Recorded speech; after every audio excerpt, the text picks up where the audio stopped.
Hi friends, in this video we are going to study about advanced project management, its tools and techniques, part 2.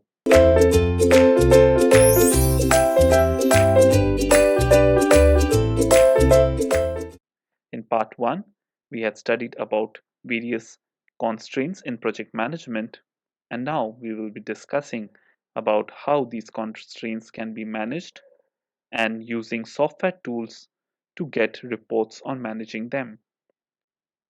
The basic negative factors in a project or the problems in project management can be grouped as follows. First is multitasking. We often find people boasting that I am doing multitasking, but this is actually a negative factor in project management because multitasking means trying to attend numerous pending tasks at the same time, and you cannot actually give a dedicated focus to a single task and complete it on time. The second negative factor is the student syndrome.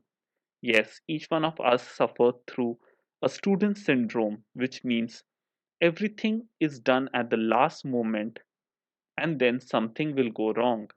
That is, whenever a teacher gives an assignment to the student, even though 1 week time is given to solve that particular assignment, the student will tend to delay, procrastinate the task, and complete it only in the night before the submission of the assignment and will definitely tend to make certain mistakes. Similar, even in project management, this situation is seen. Next is mutual dependencies between the tasks.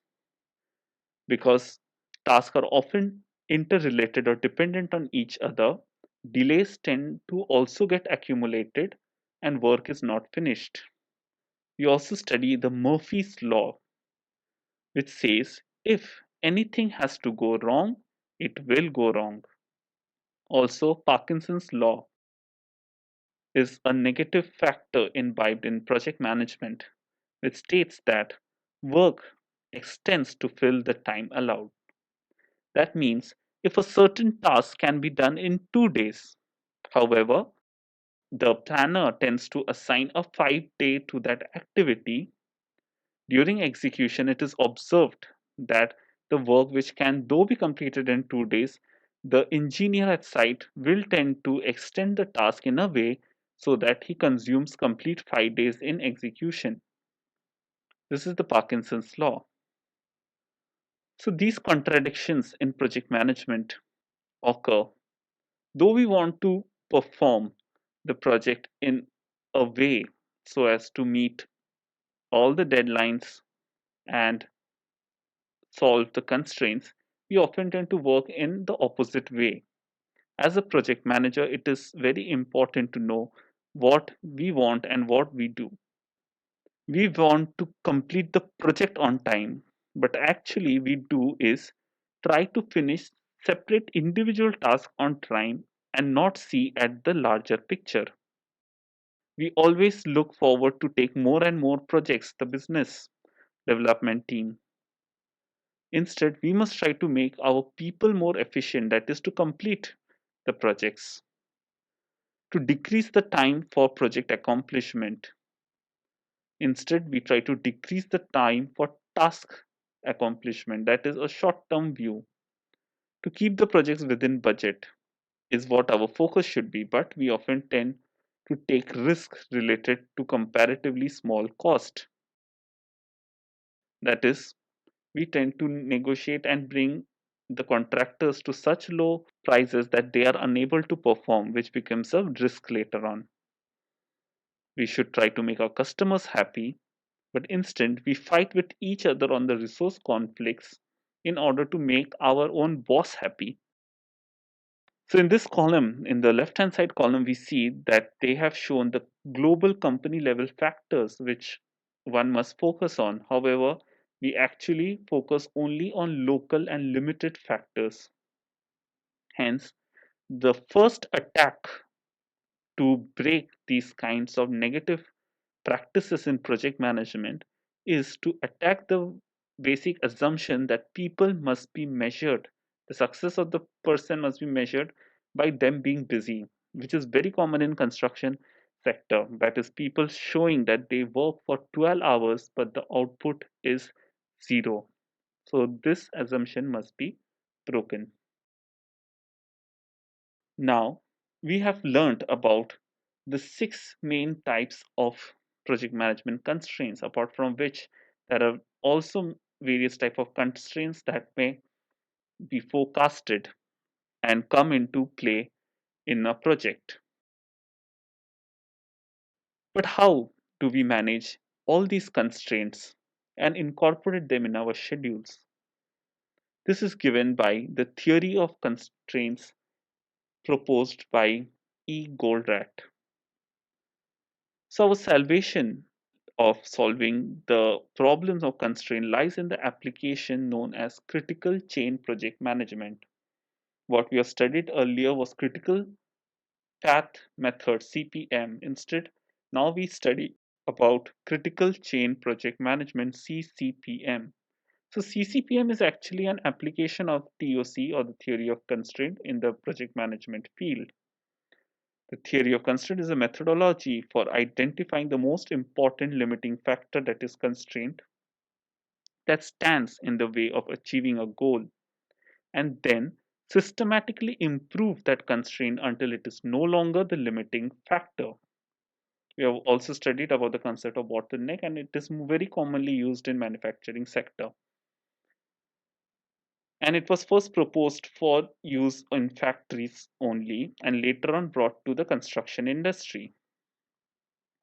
So in CCPM, the critical chain is what we talk about, and it is the longest chain of dependent tasks and resource usage steps in a project. It is much similar to critical path. However, the focus is also for critical chain, the focus is also on the dependencies and the resources that are assigned. That is, the critical resources should be accounted for in the critical chain. The CCPM method stresses on projection of the whole project by application of project buffers and working with challenging net times for each task. What are they? We will be studying in the coming slides. At the same time, theory of constraints has been found to be effective to increase on-time delivery of projects by 60%, increase profits by 82%, reduce inventories by 50%, and reduce the cycle time by 66%. Hence, it is very important that we should learn about this method to solve the major constraints to achieve success.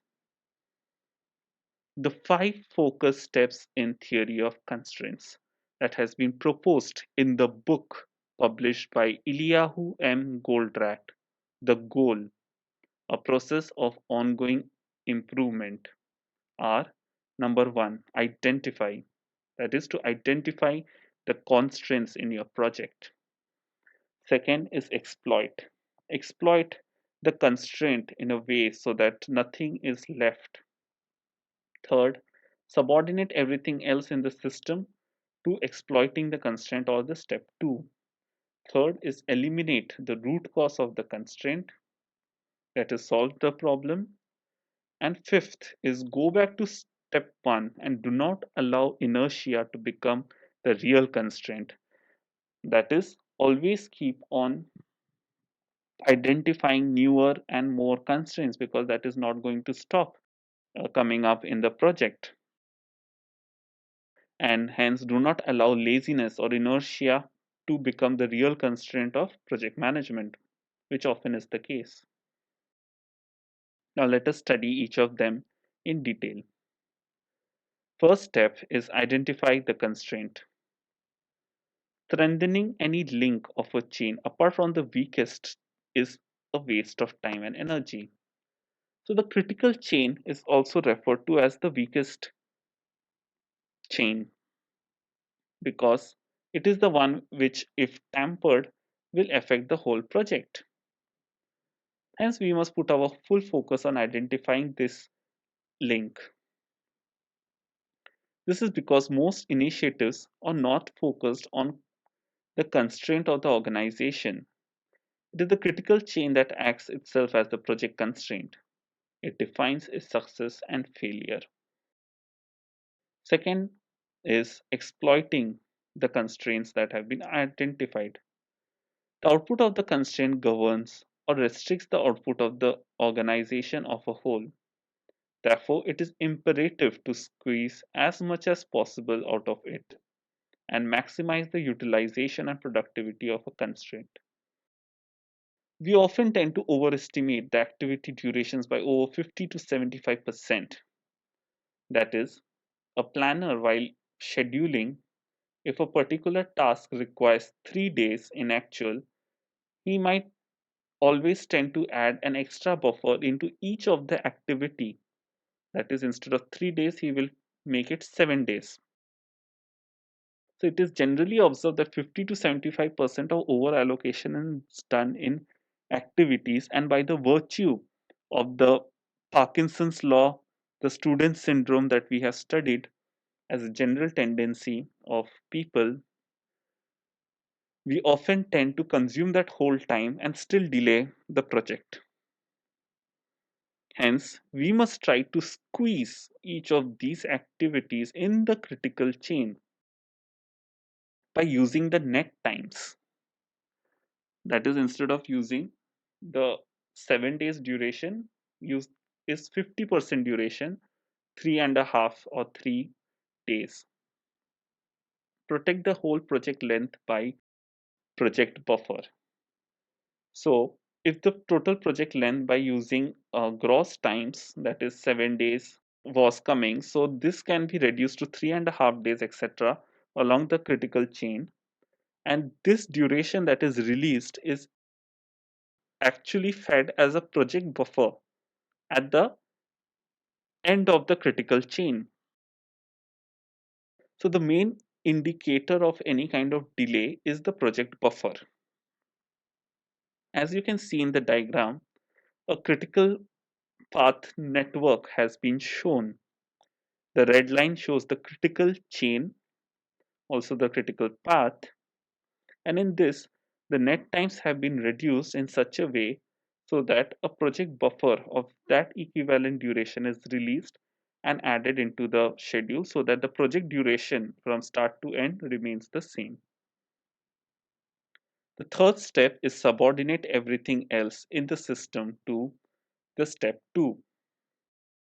The non-critical parts of the project plan are completely subordinated to the critical chain. These parts are known as the feeding chains. Subordination means that these chains can be completed before the planned start of the next task in the critical chain. So alongside the critical chain, we have other non-critical paths or critical chain called as the feeding chain.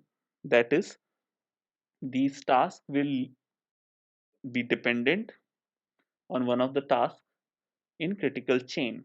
Hence, if there is a delay in the feeding chain, the critical chain will also get delayed. Therefore, a concept of feeding buffer is added here to fill that gap. So it is equally important in ensuring that the rest of the system also supports the work of the constraints at all times. This is known as subordination of constraints. Let us study more about what these buffers are. Project buffers thus tend to protect the whole project from variation in the critical chain. These serve as a main indicator for the project progress. Feeding buffers protect the project from variation in the feeding chain. The bufferlet is often defined by application of ROT or the rule of thumb, that is 50% from net time length of the corresponding chain. So as we said, we have to reduce the times by 50%. So directly the total duration of that change can be reduced by 50% and that duration is allocated to the project buffer. The definition of timing for feeding chains is shown in the sequence of 1 to 3. So the dependent task on critical chain, the feeding buffer, and the other task, the total duration comes out to be part of the project buffer calculations.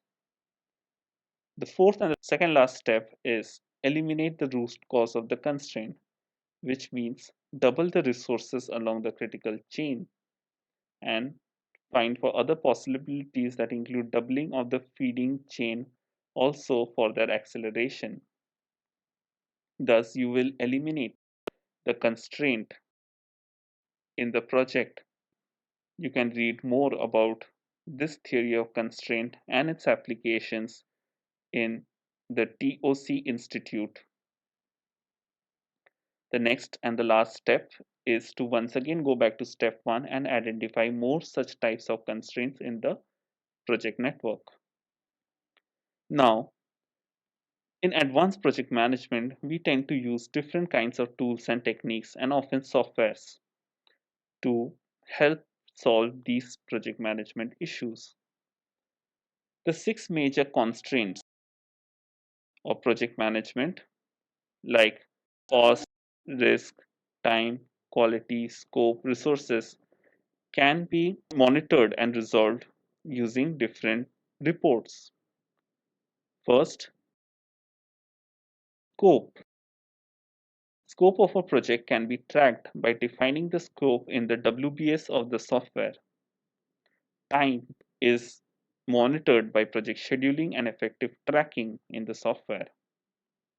Cost is monitored by using a budget loaded schedule and using earned value management.